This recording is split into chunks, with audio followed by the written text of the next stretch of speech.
നമ്മളെല്ലാ വീട്ടമ്മമാരും വീടിന് നല്ല വൃത്തിയും സുഗന്ധവും കിട്ടാൻ വേണ്ടി ആഴ്ചയിൽ 2 ദിവസമെങ്കിലും വീടിനകമൊക്കെ വൃത്തിയാക്കി തുടച്ച് നീറ്റാക്കി എടുക്കാറുണ്ട്. അപ്പോൾ നമുക്ക് കെമിക്കലൊന്നും ചേർക്കാതെ എങ്ങനെയാണ് നമുക്ക് നല്ലതായിട്ട് വീട്ടിനകത്ത് നല്ല വൃത്തിയിലും സുഗന്ധത്തിലും തുടച്ചെടുക്കാമെന്ന് നോക്കുക. അപ്പോൾ നമ്മൾ തുടയ്ക്കുന്ന ഒരു ബക്കറ്റ് ഉണ്ടല്ലോ, അതെടുക്കുക. അതിലേക്ക് നമ്മുടെ കുറഞ്ഞ ഒരു ഷാമ്പു ഉണ്ടല്ലോ, 1 രൂപയുടെ ഷാമ്പു. ഇത് നമ്മൾ കുറച്ച് വാങ്ങിച്ച് വീട്ടിലിട്ട് ആക്കുകയാണെങ്കിൽ നമുക്കിതുപോലെ ഇടയ്ക്കിടയ്ക്ക് തുടയ്ക്കുന്ന സമയത്ത് എടുക്കാൻ വേണ്ടി പറ്റും. അതിൽ നിന്ന് ഒരു കവർ പൊട്ടിച്ച് അതിൽ നിന്ന് അല്പം ഒന്ന് ഒഴിച്ചു കൊടുക്കുക. പിന്നെ നമ്മുടെ വീട്ടിലെ പൗഡർ ഉണ്ടല്ലോ, പഴയ പൗഡറോ അല്ലെങ്കിൽ കുറഞ്ഞ പൗഡർ എന്തെങ്കിലുമൊക്കെ സൂക്ഷിച്ച് വയ്ക്കുകയാണെങ്കിലും നല്ലതാണ്. അതിൽ നിന്ന് കുറച്ച് ഇട്ട് കൊടുക്കുക.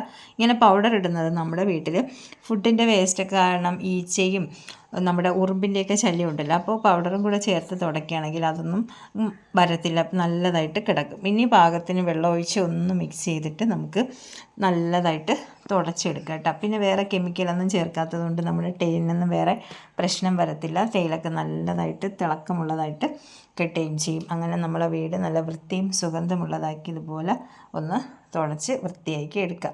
അപ്പോൾ ഞാൻ എല്ലായിടവും തുടച്ച് നല്ല വൃത്തിയാക്കി എടുത്തിട്ടുണ്ട്. അപ്പോൾ വീഡിയോ ഇഷ്ടപ്പെട്ടെങ്കിൽ ലൈക്ക് ചെയ്യണേ. അടുത്ത വീഡിയോയിൽ വീണ്ടും കാണാം. ഓക്കെ.